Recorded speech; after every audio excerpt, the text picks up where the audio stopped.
أعوذ بالله من الشيطان الرجيم. بسم الله الرحمن الرحيم. الحمد لله رب العالمين، والصلاة والسلام على أشرف الخلائق أجمعين، سيدنا وسيد الأولين والآخرين، حبيبنا وحبيب إله العالمين، إمام المرسلين وخاتم النبيين، أبي القاسم المصطفى محمد وعلى أهل بيته الطيبين الطاهرين الهداة المهديين المعصومين المظلومين، واللعنة الدائمة على أعداء الحق والدين.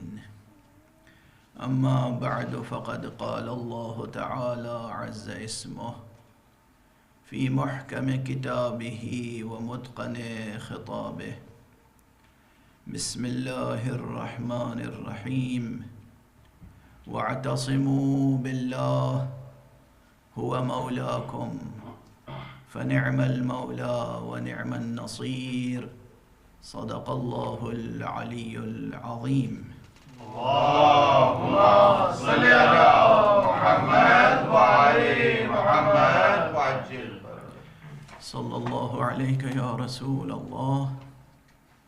أحسن الله لك العزاء في أخيك ووصيك علي أمير المؤمنين. صلى الله عليك يا أبا محمد الحسن. أحسن الله لك العزاء في أبيك علي أمير المؤمنين. صلى الله عليك يا أبا عبد الله. أحسن الله لك العزاء في أبيك علي أمير المؤمنين. صلى الله عليك يا صاحب الزمان. أحسن الله لك العزاء في جدك علي أمير المؤمنين. گفتگو اجمالاً امامت، ولایت و مراتب امیر المومنین علیہ الصلاۃ والسلام کے تعلق سے ہو رہی ہے۔ میں نے سورہ مبارکہ حج کی آخری آیت کو سرنامہ کلام قرار دیا ہے، اور پرسوں کی گفتگو میں اشارہ کیا تھا کہ یہ آیت قرآن مجید کی ان آیتوں میں سے ہے کہ جس میں فی الجملہ امامت ائمہ اہل بیت مصطفیٰ علیہم الصلاۃ والسلام، اللهم صل على محمد وعلى محمد وعجل. سرکار رسالت مآب کے اہل بیت سے ہونے والے اماموں کی امامت پر خوب روشنی پڑتی ہے اس آیت سے۔ اور افسوس ہے کہ حضرات اس آیت کی طرف کم عنایت فرماتے ہیں، کم توجہ فرماتے ہیں، حالانکہ کتاب شریف کافی، تفسیر قمی اور اس کے بعد اور بہت سی مستند، معتبر، محتم بالشان کتابوں میں خود ائمہ اہل بیت علیہم الصلاۃ والسلام سے یہ بیان موجود ہے کہ فرمایا گیا اس آیت میں مراد حق ہم ائمہ اہل بیت ہیں۔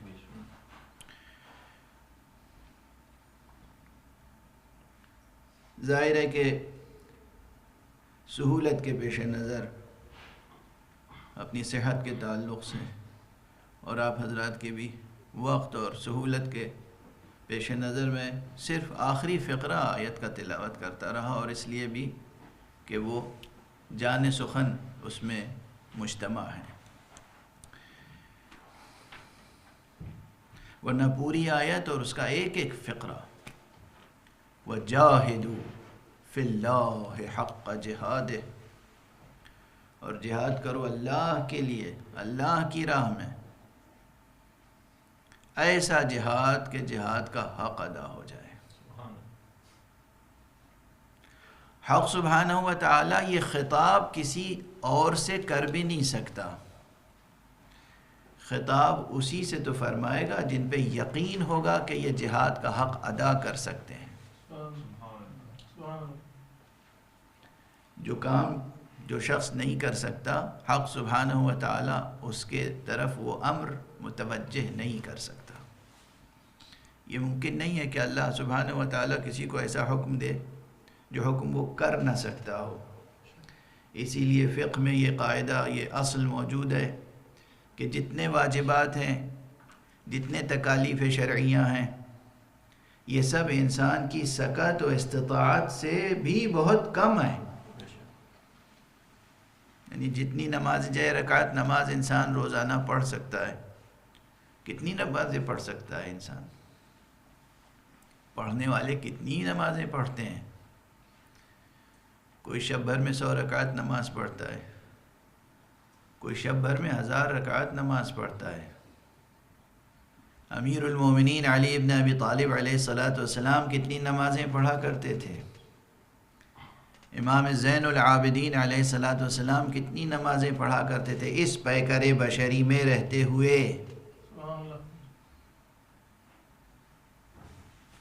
اور ان کے غلاموں میں، ان کے موالیوں میں، ان کے شیعوں میں کتنی نمازیں پڑھتے ہیں، لیکن واجب کتنی ہیں؟ بس 17 رکعت نمازیں واجب ہیں حضر میں، اور اس میں بھی کم ہو جاتی ہیں جب انسان سفر میں ہو۔ یعنی انسان جتنی بندگی کر سکتا ہے اس سے بہت کم اس پر واجب قرار دیا گیا ہے۔ روزے 12 مہینے میں 1 مہینے کا روزہ ہے۔ حج پوری زندگی میں، پوری عمر میں 1 مرتبہ حج واجب قرار دیا گیا ہے۔ اور اسی طرح تمام تکالیف شرعیہ پر، تمام احکام پر نظر ڈال لیجئے۔ خلاصہ یہ ہے کہ پروردگار عالم اولاً کوئی امر، کوئی حکم، کوئی تکلیف، کوئی واجب، کوئی فریضہ، کوئی کام اسی کے سپرد کرتا ہے جو اس کے کا اہل ہوتا ہے، اور پھر اتنا ہی کام سپرد کرتا ہے جو وہ کر سکتا ہے۔ جس کے قدم بھی میدان میں نہ ٹھہرتے ہوں، کیا وہ مشمول خطاب الہی ہو سکتا ہے کہ تم جہاد کرو اللہ کی راہ میں، ایسا جہاد کہ جہاد کا حق ادا ہو جائے؟ مشمول خطاب ہو سکتا ہے؟ حق سبحانہ و تعالیٰ اس کی طرف توجہ کر کے یہ بات کہہ سکتا ہے کہ ایسا جہاد کرو کہ جہاد کا حق ادا ہو جائے؟ یہ اسلوب خطاب، یہ کلمات بتاتے ہیں کہ خطاب ان سے ہے جو حق ادا کر سکتے ہیں، اور وہ وہی ہیں جو حق ادا کر دیتے ہیں اور پھر بھی کہتے ہیں کہ حق تو یہ ہے کہ حق ادا نہ ہو۔ ان مراتب کو سمجھنا آسان نہیں ہے، ان مقامات کو سمجھنا واقعاً آسان نہیں ہے۔ کنہ معرفت ذات باری تک پہنچنا تو خیر کیا ممکن ہوگا کسی کے لیے؟ معصومین علیہم السلام، یہ جو بندگان معصوم خدا ہیں، جن کے لیے متوجہ حکم وَاعْتَصِمُوا بِاللَّهِ، اور میں عرض کر چکا کہ من اعتصم باللہ فہو معصوم، یہ جو اللہ کے معصوم بندے ہیں، ان کی معرفت کا حق ادا نہیں ہو سکتا۔ اور اس لیے میں بار بار عاجزی سے، خلوص سے، دل سوزی سے عرض کرتا ہوں کہ حضرات آپس میں مشاجرے، مناظرے، مجادلے، آپس میں مباحثے اس طرح نہ کریں جس طرح کر رہے ہیں۔ کوئی کسی کو غالی ہونے کا الزام دیتا ہے تو کوئی کسی کو مقصر۔ حق یہ ہے، انصاف کی بات یہ ہے کہ اس روئے زمین پر جتنے ہیں یا قاصر ہیں یا مقصر، سبحان اللہ، سبحان اللہ، کیا کہنے، سبحان اللہ، یا علمی اعتبار سے قاصر ہیں واہ واہ واہ واہ واہ یا عملی اعتبار سے مقصر ہیں۔ واہ، واہ واہ اس میں کوئی مبالغہ نہیں ہے، کوئی ہو، بے شک، واہ واہ کوئی ہو، یا علمی اعتبار سے قاصر ہیں اور یا عملی اعتبار سے مقصر ہیں۔ جتنی خدمت کر سکتے ہیں نہیں کر سکتے، جتنی اطاعت کر سکتے ہیں نہیں نہیں کرتے، جتنی بندگی کر سکتے ہیں نہیں کرتے، جتنا ذکر کر سکتے ہیں نہیں کرتے۔ سبحان اللہ، اور اس لیے حدود بندگی میں رہیں، حدود غلامی میں رہیں، دامن ولایت، حبل ولایت کو مضبوطی سے تھامے رہیں۔ سبحان اللہ، وہ ہیں جنہیں کہا گیا وَاعْتَصِمُوا بِاللَّهِ،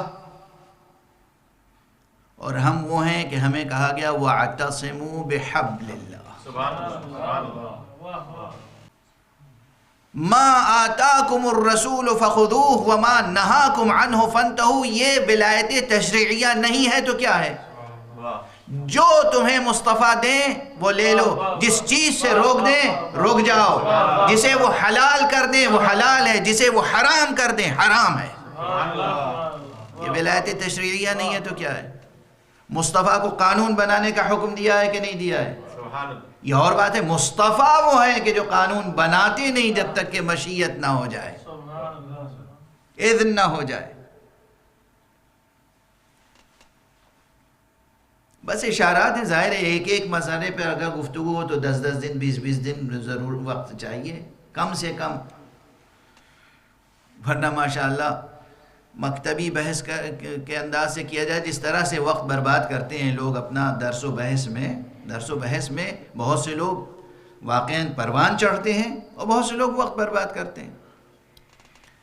تو معلوم ہوا کہ ایک طہارت کا مسئلہ ہے، 3 سال اس پہ بحث ہو رہی ہے۔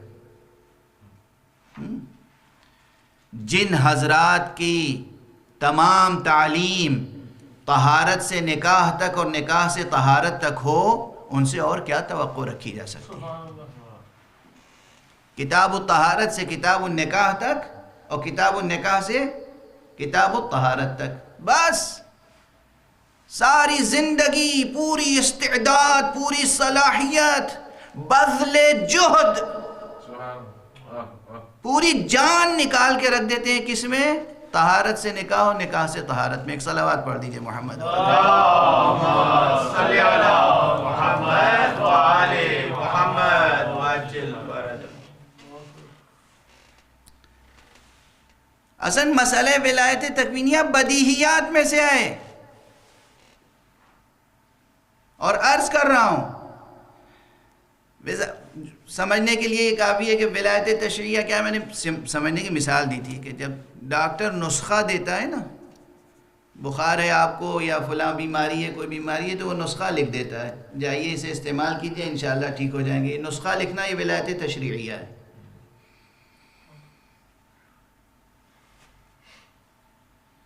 اور حضرت عیسیٰ کی طرح واہ واہ واہ واہ، محمد مصطفیٰ صلی اللہ علیہ وآلہ وسلم کی طرح، صلی علی محمد امیر المومنین علی ابن ابی طالب کی طرح، معصومین کی طرح مریض کے اوپر ایک اسم الہی دم کر کے شفا عطا کر دینا، صحت عطا کر دینا ولایت تکوینیہ ہے۔ سبحان اللہ، برائے خوشنودی ایک صلوات محمد پڑھ دیجئے وآل محمد بلندتر صلوات۔ اللہم صلی علی محمد وآل محمد۔ بس یہاں مشکل ہو جاتی ہے، آپ نے کہا یہ شفا دیتے ہیں، شفا دینے والا تو خدا ہے، سبحان اللہ، یعنی اگر انہوں نے شفا دے دی تو اس کی خدائی محدود ہو گئی۔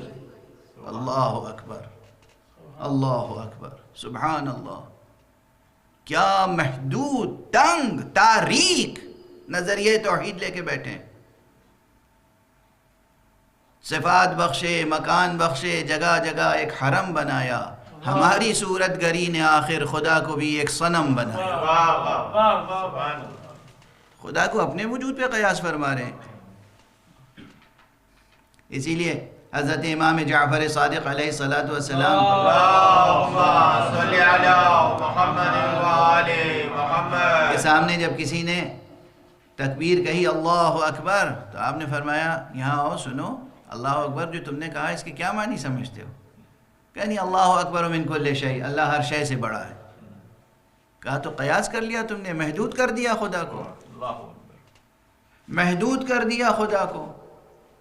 کہہ دو اللہ اکبر من ان یوصف، اللہ اس سے بڑا ہے کہ اس کی ثنا ہو سکے، اس کی صفت بیان ہو سکے، اس کی تعریف کی جا سکے، اس کو ڈیفائن کیا جا سکے. تو اللہ اکبر من ان یوصف، ہر اللہ کی صفت بیان نہیں ہو سکتی. اسی لیے میں عرض کرتا ہوں، ادھر 2-3 بار یہ جملہ کہہ چکا ہوں کہ اللہ وہ حقیقت ہے، وہ نامتناہی حقیقت ہے کہ جس کے لیے لفظ نامتناہی کافی نہیں ہے. سبحان اللہ سبحان اللہ. وہ نامتناہی حقیقت ہے جو نامتناہیوں کو خلق کرتا ہے. سبحان اللہ سبحان واہ اللہ. واہ واہ واہ واہ واہ واہ. وہ نامتناہی ہے. اب آپ کہیں گے یہ کیا آپ فرما رہے ہیں؟ آپ کے کلام میں تناقض ہے، تضاد ہے. میرے کلام میں تناقض و تضاد نہیں ہے، آپ کے ذہن عالی میں تنگی ہے، تاریکی ہے. میرے کلام میں کوئی تناقض و تضاد نہیں ہے. آپ ذوق سخن سے محروم ہیں، زبان داں نہیں ہیں، آپ زبان نہیں سمجھتے آپ. اور اس زبان کی بار بار اس لیے بات کہتا ہوں کہ امیر المومنین علی ابن ابی طالب علیہ الصلوۃ والسلام نے فرمایا صلی علی محمد وآل محمد. کہ المرء مخبوء تحت لسانہ، انسان کی شخصیت، پورا انسان تو اپنی زبان کے پیچھے چھپا ہوتا ہے. زبان کا خیال رکھیے گا، زبان سے حسب نسب کا پتہ چل جاتا ہے. رقیق زبان، گندی زبان، پست زبان، لب و لہجے کی خرابی بتا دیتی ہے کہ آپ کا بیک گراؤنڈ کیا ہے.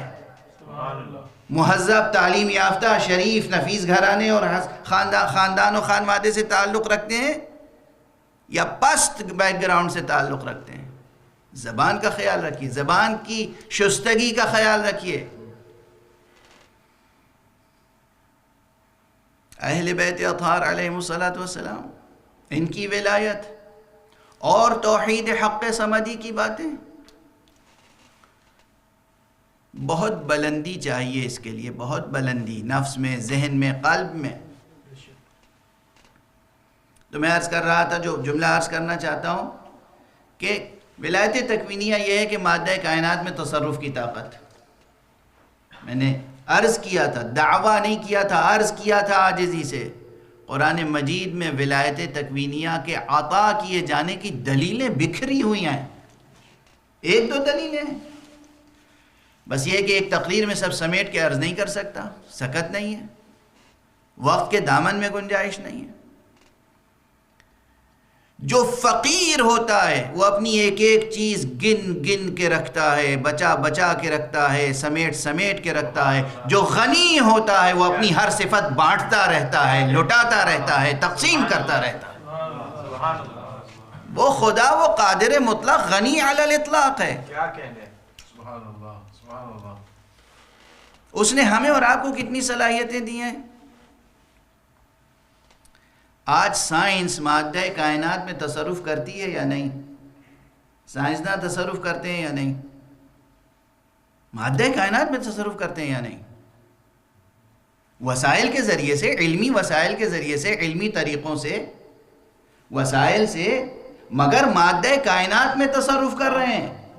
کیا ان کے مادہ کائنات میں تصرف کرنے سے خدا کی وحدانیت پر حرف آ گیا؟ ایک سائنسداں انسٹرومنٹس کے ذریعے سے مادہ کائنات میں تصرف کرے، خدا کی وحدانیت پہ حرف نہیں آتا. معصومین بغیر ظاہری وسائل کے مادہ کائنات میں تصرف کریں تو خدا کی وحدانیت میں فرق آ جاتا ہے. نعرہ حیدری یا علی صلوات پر محمد وآل محمد. اللہم صلی علی محمد وآل محمد. سبحان اللہ. کن کن چیزوں میں سائنسداں تصرف نہیں کر رہے ہیں؟ مرد کو عورت بنا رہے ہیں آپریشن کر کے، عورت کو مرد بنا رہے ہیں آپریشن کر کے، ہے نا؟ ہو رہا ہے نہیں ہو رہا ہے؟ یہ ہو رہا ہے آج. یہ آپریشن کر کے تصرف کر رہے ہیں. معصومین وہ ہیں جو ایک اشارہ کر دیتے ہیں، خطاب کر دیتے ہیں، ضمیریں بدل دیتے ہیں اور جنس تبدیل ہو جاتا ہے. وہاں اگر ہم اس چیز کا ذکر کر دیں تو توحید حق صمدی، توحید الہی، شرک ہو گیا. خدا کو اتنا محدود سمجھ رکھا ہے. یہی توحید کا تصور ہے آپ کا، یہی عظمت الہی نگاہ میں ہے آپ کے، یہی نگاہ میں ہے آپ کے عظمت الہی. صفات الہی کا اتنا ہی ادراک فرمایا جناب نے. اور اب عرض کروں، آیات کی طرف اشارہ کروں، کم سے کم 2-3 آیات کی طرف اشارہ کروں گا، لیکن ایک بات عرض کروں، جائیے علی کا بغض دل سے نکال دیجئے، اپنی طینت کو پاک کیجئے، اپنی طبیعتوں کو صاف کیجئے قبل اس کے کہ کوئی صاف کرے.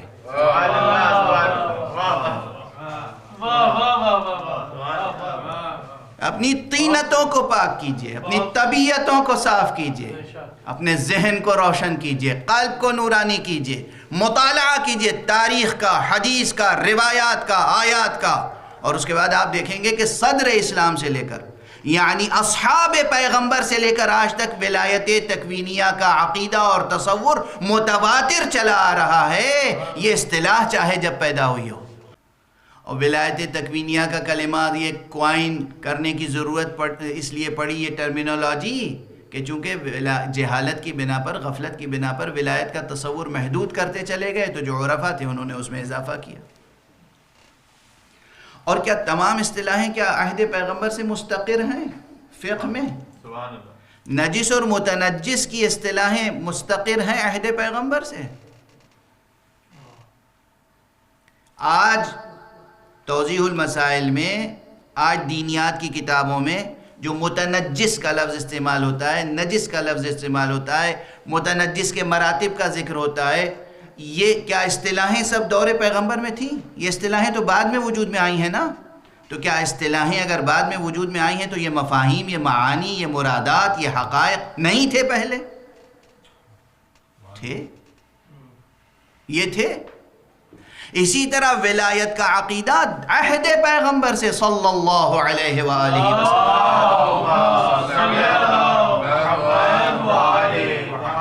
اور اس سے آگے بڑھ کر عرض کر رہا ہوں،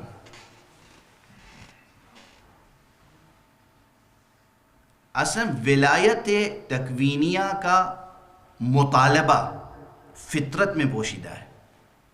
ہر دور میں جب بھی کوئی آیا اور جس نے کہا، کسی نے کہا کہ میں خدا کی طرف سے آیا ہوں، عوام نے برجستہ کہا خدا کی طرف سے آئے ہو تو کچھ اس کی دلیل دو، دکھاؤ، کچھ ایسا کر کے دکھاؤ کہ جو عام طور پر کوئی نہیں کر سکتا. یعنی معلوم یہ کہ جو خدا کی طرف سے آئے گا عہدہ لے کر، وہ اختیار لے کر آئے گا. یہ فطری وجدانی حقیقت ہے.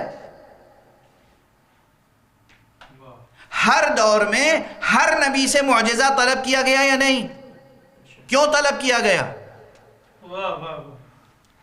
عام انسان معجزہ کیوں طلب کرتا ہے؟ اس لیے کہ وہ یہ جانتا ہے، فطرت یہ کہتی ہے اگر ادھر سے آیا ہے تو اختیار لے کے آیا ہو. ایک صلوات پڑھ دیجئے محمد والے.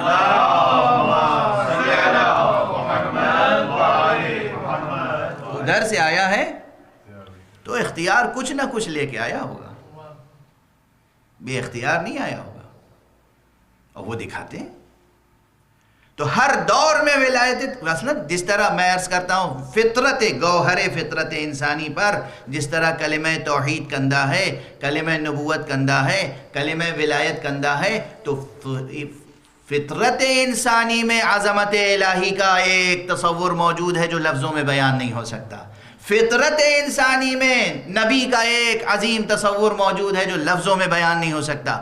فطرت انسانی میں ولایت کا ایک عظیم تصور موجود ہے جو لفظوں میں بیان نہیں ہو سکتا. بیان کیجئے تو ایسے ہی اختلافات وجود میں آ جاتے ہیں، کیونکہ الفاظ تنگ ہیں، الفاظ کی بساط چھوٹی ہے، معانی کی بساط نامتناہی ہے.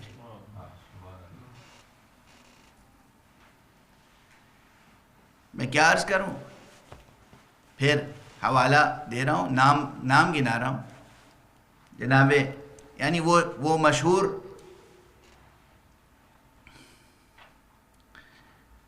امام حسین علیہ السلام سے خطاب کر کے ایک بہت نامی مشہور بہت بلند قامت صحابی کا جملہ ہے یہ، جس نے کہ بار بار کہا ہے اپنی زندگی میں کہ علی نہ ہوتے تو میں ہلاک ہو جاتا. کہا یا حسین یا ابا عبداللہ، یہ جو ہمارے سروں پہ بال اگے ہوئے ہیں نا، یہ اللہ نے اگائے ہیں یا اللہ کے بعد پھر تم نے اگائے ہیں.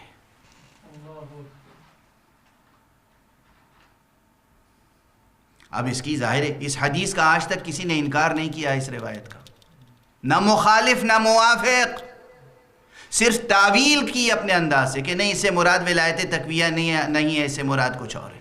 تو اسی دوران امام حسین کو بعض روایتوں میں امام حسن کا ذکر ہے اور بعض روایتوں میں امام حسین کا، لیکن امام حسین کا نام زیادہ روایتوں میں قریب بلایا.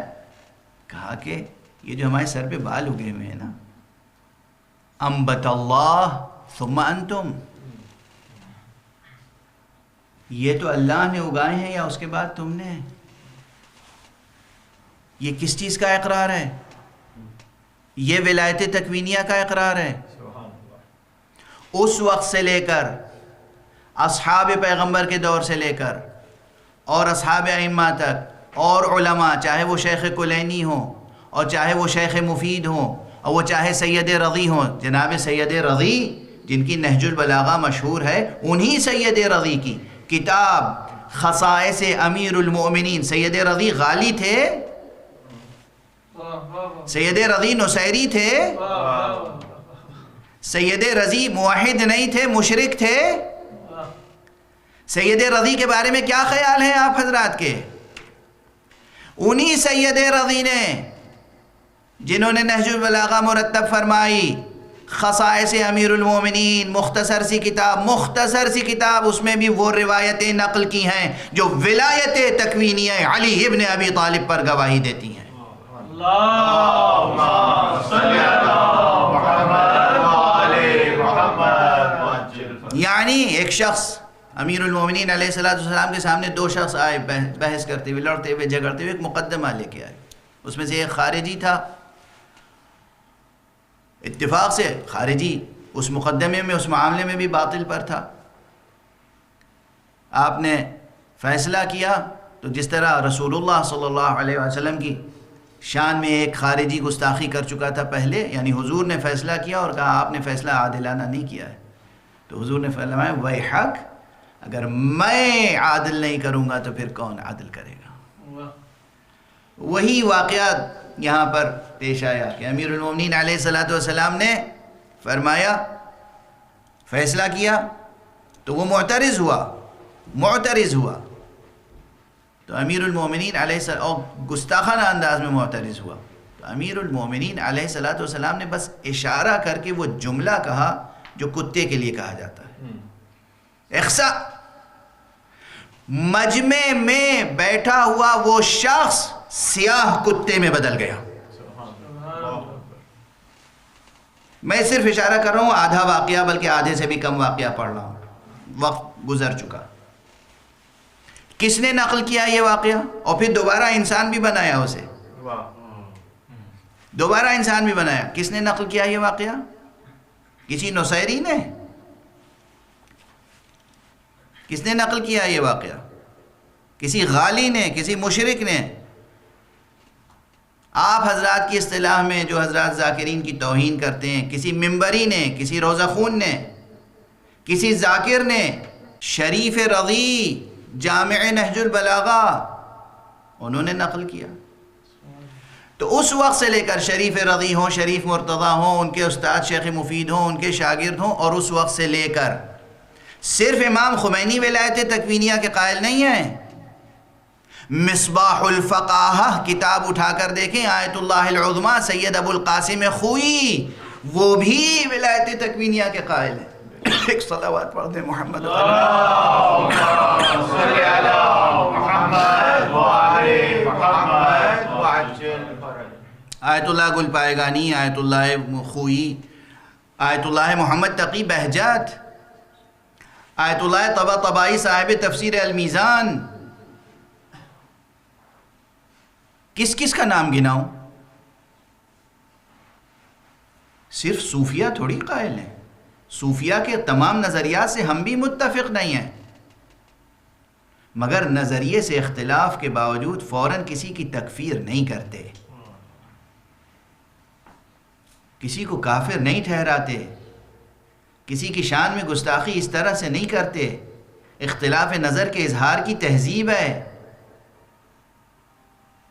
جو شخص بھی مکذب نہیں ہے، تکذیب نہیں کرتا کلام حق کی، اور کلمہ لا الہ الا اللہ اور محمد الرسول اللہ صلی اللہ علیہ وسلم کا کلمہ پڑھتا ہے، مسلم ہے، محترم ہے، اس کا احترام لازم ہے.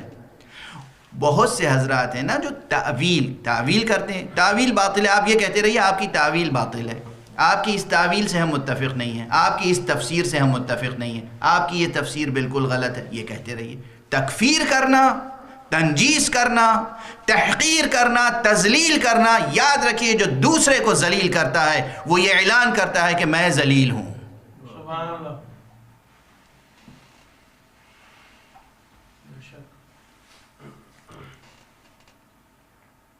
میں 2-3 مثالیں عرض کر دوں. جا کے تمام علماء کی کتابیں پڑھیں نا پہلے.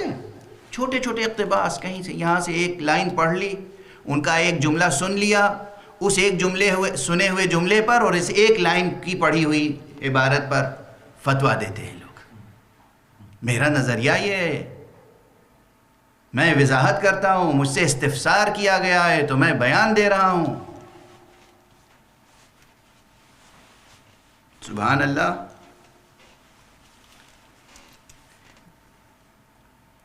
اب میں 3 مقامات صرف عرض کر دوں، وقت گزر چکا حالانکہ 3 مقامات بہت تیزی کے ساتھ. قرآن مجید میں بعض مقامات پر آیتیں ہیں جس میں کہا گیا ہے کہ یہ چیز کسی کو حاصل نہیں ہے، صرف خدا کے لیے مخصوص ہے، اور اسی طرح کی آیات لے کر آتے ہیں لوگ. مثلا سورہ مبارکہ نساء میں ایک آیت ہے جس کا آخری فقرہ ہے فَإِنَّ الْعِزَّةَ لِلَّهِ جَمِيعًا. عزت کس کے لیے ہے؟ صرف اور صرف اللہ سبحانہ و تعالیٰ کے لیے. فَإِنَّ الْعِزَّةَ لِلَّهِ جَمِيعًا. بات ختم ہو گئی نا. اسی قرآن میں سورہ منافقون میں آ جائیے. سورہ منافقون میں کیا کہا گیا؟ وَلِلَّهِ الْعِزَّةُ وَلِرَسُولِهِ وَلِلْمُؤْمِنِينَ. اللہ کے لیے ہے عزت، اور اس کے رسول کے لیے ہے، اور مومنین کے لیے ہے. مگر یہاں پر ایک فقرہ کہہ دیا گیا جو جان سخن ہے، وَلَكِنَّ الْمُنَافِقِينَ لَا يَعْلَمُونَ. لیکن منافقین جانتے نہیں ہیں. ایک صلوات پڑھ دیجئے محمد. اللہم صلی علی محمد وآل محمد. سبحان اللہ. بس اشارات ہیں، وقت بالکل نہیں گزر چکا. ایک جگہ کیا کہا گیا کہ ان العزت للہ جمیعا، عزت بس اللہ کے لیے. دوسری جگہ کیا کہا گیا؟ للہ العزت، اللہ کے لیے عزت ہے، ولرسولہ، اور رسول کے لیے، وللمؤمنین، اور مومنین کے لیے. ولیکن المنافقین لا یعلمون. لیکن منافقین جانتے نہیں ہیں، علم نہیں رکھتے. دوسرا اشارہ شفاعت کا مسئلہ، یا اس سے پہلے غیب کا مسئلہ عرض کر دوں. قرآن مجید میں بار بار ذکر آیا اور ایک جگہ آیا انما الغیب للہ. غیب تو بس اللہ کے لیے. ٹھیک ہے، اللہ کے لیے ہے نا. اس کے بعد کیا کہا گیا؟ عالم الغیب فلا يظهر على غیبہ احدا الا من ارتضى من رسول. وہ عالم الغیب ہے اور کسی پر اپنے غیب کا اظہار نہیں کرتا مگر یہ کہ جس رسول سے راضی ہو جائے. دروازہ کھلا. دونوں مقامات جمع کریں گے یا ایک آیت پڑھتے رہیں گے؟ تیسرا اشارہ، بس اشارات، وقت بالکل نہیں ہے میں، ورنہ ایک ایک آیت پہ ظاہر ہے کہ ایک ایک مجلس نہیں، ایک ایک اشرہ پڑھا جاتا ہے. شفاعت کا مسئلہ قرآن مجید میں ایک جگہ کیا کہا گیا؟ قل للہ الشفاعت جمیعا. کہہ دیجئے، اعلان کر دیجئے، شفاعت بس اللہ کے لیے. ختم بات. دوسرے مقام پر قرآن مجید میں کچھ اور کہا گیا یا نہیں؟ من ذا الذی یشفع عندہ الا باذنہ. کون ہے جو اس کے حضور میں، اس کی بارگاہ میں شفاعت کرے مگر یہ کہ اس کے اذن کے ساتھ. دروازہ کھلا، دروازہ کھلا. عزت صرف اللہ کے لیے ہے ایک مقام پر، دوسرے مقام پر اللہ کے لیے ہے، رسول کے لیے ہے، مومنین کے لیے، مگر منافقین نہیں جانتے. علم غیب اللہ کے لیے اور دوسری جگہ اس رسول کے لیے ہے جس کو اللہ پسند کرے. شفاعت صرف اللہ کے لیے اور دوسری جگہ اس کے لیے ہے جسے اللہ اذن عطا کرے. واضح قرآن ہی پڑھ رہا ہوں نا. اور اگر آپ کی طرح قرآن پڑھوں تو پھر اجازت دے دیجئے کہ کل سے بس یہ کہنا شروع کروں گا کہ قرآن نے اعلان کیا ہے لا تقربوا الصلاۃ، نماز کے قریب نہ جانا. قرآن نے کہا، یہ لفظ قرآن ہی کے ہیں نا، کسی ضعیف حدیث کے تو نہیں ہیں. صحیح یاد ہے مجھے. آج کل شوگر کی وجہ سے اور بہت سی بیماریوں کی وجہ سے حافظہ میں خراب ہو گیا ہے، مگر یہ الفاظ قرآن میں کہیں ہیں لا تقربوا الصلاۃ ہے نا. تو آج سے بس یہ ایک اعلان ہوتا رہے، نماز کے قریب نہ جانا. خبردار، خبردار نماز کے قریب نہ جانا. اگر نماز کے قریب گئے تو نافرمانی ہو جائے گی اللہ کی. اس طرح قرآن پڑھا جاتا ہے، اس طرح توحید کے مسائل اور ولایت کے مسائل پہ غور کیا جاتا ہے. خدا کی قسم. اور ایک جگہ سمیٹ کر عرض کر دوں، حق سبحانہ و تعالی نے فرمایا تبارک الذی بیدہ الملک وہو علی کل شیء قدیر. برکت ہے وہ ذات جس کے ہاتھ میں ملک ہے. پورا اقتدار کائنات کا کس کے پاس ہے؟ اللہ سبحانہ و تعالیٰ کے پاس. اسی اللہ نے کہا، اس طرح دعا کیا کرو، قل اللہم مالک الملک تؤتی الملک من تشاء وتنزع الملک ممن تشاء. اے میرے پروردگار، تو مالک ملک ہے، جسے چاہے ملک دے دے، جسے چاہے ملک چھین لے.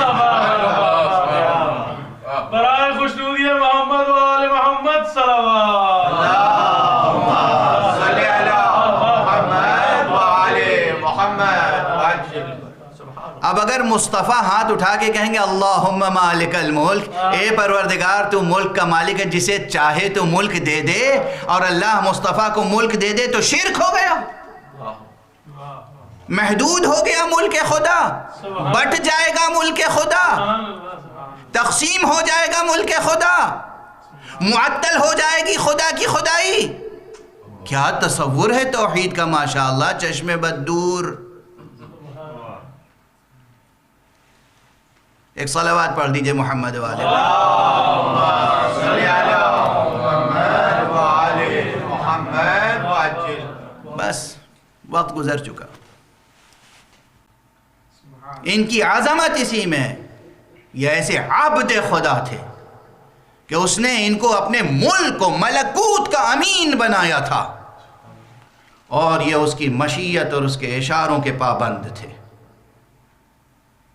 جانتے تھے کہ آج قاتل قتل کرے گا، پھر بھی مسجد میں تشریف لے گئے. کہیں میں نے ایک جملہ لکھا ہے، خدا کی قسم علی اس شجاع کا نام ہے. یاد رکھنا عزیزو، یہ دو جملے یاد رکھنا.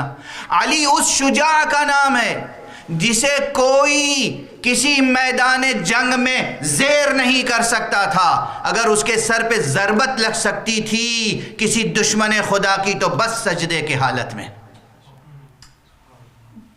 ممکن نہیں تھا.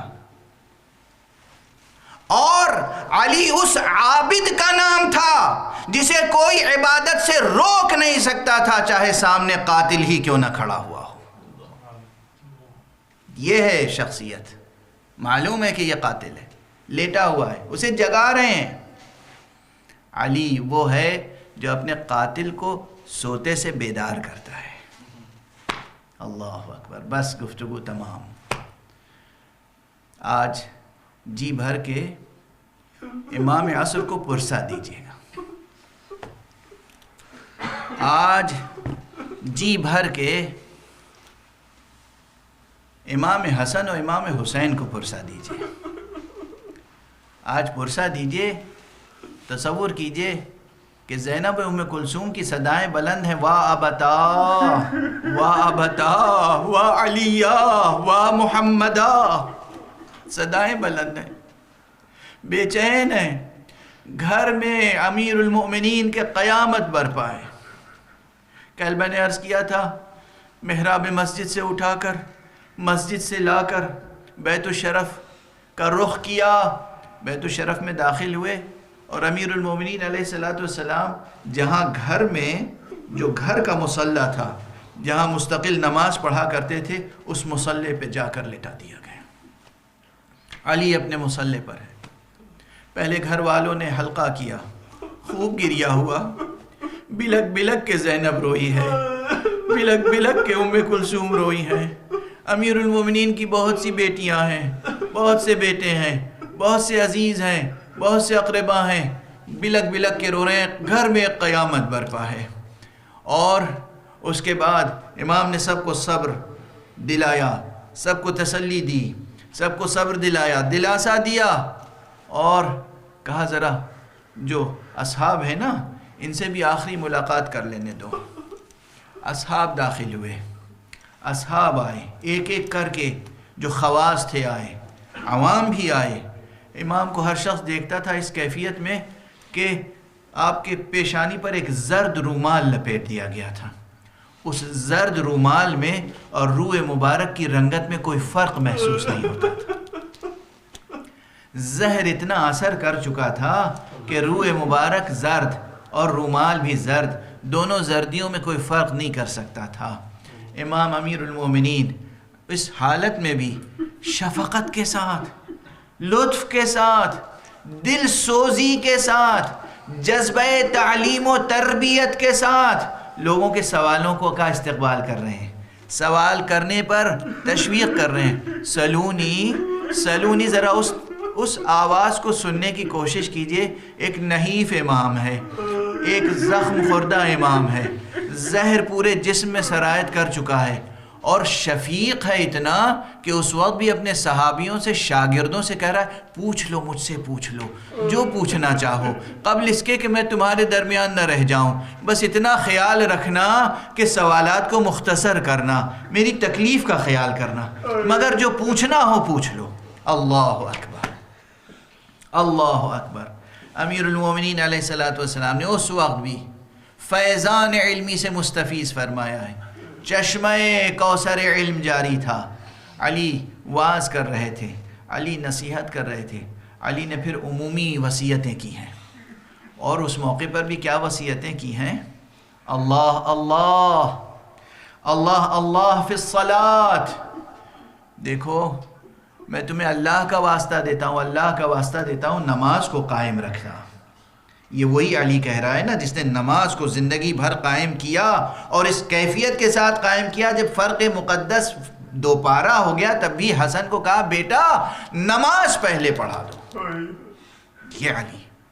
اللہ اللہ فی الصلاۃ، اللہ اللہ فی صیام رمضان. دیکھو ماہ مبارک رمضان کے روزوں کا خیال رکھنا. اللہ اللہ فی الزکوٰۃ. دیکھو زکوٰۃ میں خیانت نہ کرنا، زکوٰۃ فقراء میں تقسیم کرنا. اللہ اللہ فی الفقراء والمساکین. دیکھو فقراء اور مساکین کا خیال رکھنا.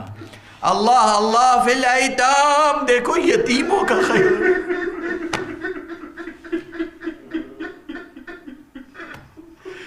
فقراء کا خیال رکھنا، مساکین کا خیال رکھنا، یتیموں کا خیال رکھنا۔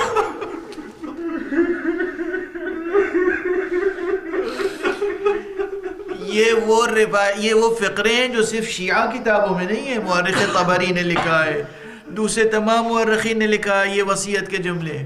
بس دست ادب جوڑ کے کہوں گا، یا علی آپ دنیا سے گئے یتیموں کے حق میں وصیتیں کرتے ہوئے، مگر دنیا نے یتیموں کے اوپر رحم نہیں کھایا، نہ آپ کے یتیموں پر، نہ کربلا میں حسین کے یتیموں پر۔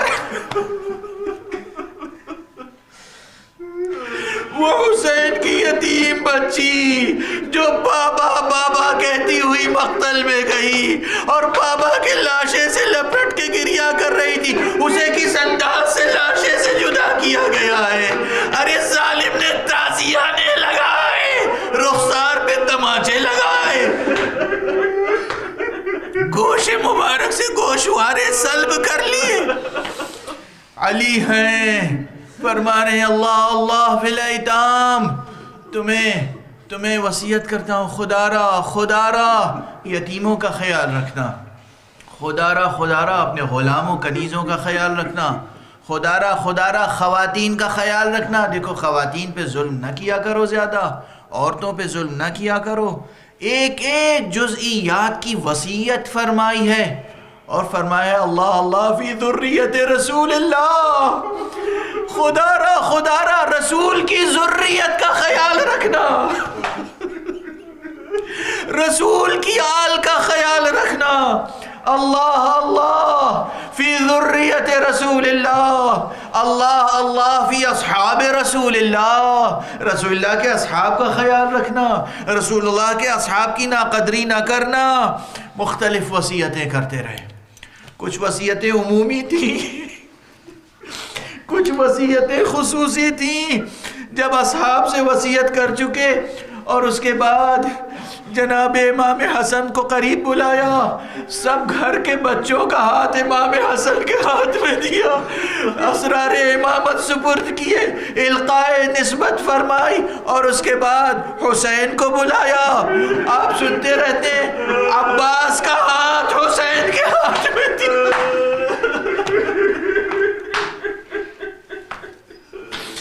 خصوصی وصیتیں جب فرمائی تو کچھ وصیتیں ایسی بھی ہیں کہ زینب کو بلا کر الگ وصیتیں فرمائی، عباس کو بلا کے الگ وصیتیں فرمائی۔ خود کرب کے عالم میں ہیں، خود کرب کے عالم میں ہیں، خود سر مبارک شگافتہ ہے، مگر کربلا بیان کر رہے ہیں۔ امیر المومنین اپنے بچوں کو بلا کر کربلا بیان کر رہے ہیں، وصیت کر رہے ہیں، عاشور کے دن زینب تمہیں کیا کرنا ہے، عاشور کے دن عباس تمہیں کیا کرنا ہے، عاشور کے دن حسین تمہیں کیا کرنا ہے۔ انا للہ وَإِنَّا إِلَيْهِ رَاجِعُونَ رِضًا بِقَضَائِهِ وَتَسْلِيمًا لِأَمْرِهِ۔ میں نادم ہوں، شرمندہ ہوں، وقت گزر گیا، سکت بھی نہیں ہے، طاقت بھی نہیں ہے، اس سے زیادہ مصائب نہیں پڑھ سکتا۔ انشاءاللہ آپ حضرات نوحہ خوانی فرمائیں گے، نوحہ خوانی فرمائیں گے، ماتم و نوحہ خوانی میں کوتاہی نہ ہو، عزاداری میں کوتاہی نہ ہو، ان مجالس میں کوتاہی نہ ہو۔ میں دعائیں دیتا ہوں مسجد جامع الصادق کے محتممین اور منتظمین کو، میں دعائیں دیتا ہوں مسجد و مرکز امام علی اور مرکز باب المراد لندن کے منتظمین کو، میں دعائیں دیتا ہوں حضرت حجت الاسلام والمسلمین جناب علامہ سید القدر رضوی کو کہ ان کی زیر سرپرستی یہ ادارہ فروغ پائے، اور جہاں جہاں بھی عزادار ہیں پروردگار انہیں اپنی خاص حفظ و امان میں رکھ۔ پروردگار ہمارے لیے علوم قرآن اور معارف اہل بیت کے دروازے کھول دے۔ پروردگار پوری دنیا میں جو انسانیت بے چین ہے، اس انسانیت کی فریاد رسی فرما۔ پروردگار ولی آخر کو اذن ظہور عطا فرما، اور ان کے ہاتھوں سے اپنی رحمت و رافت و عدالت کا پرچم لہرا دے۔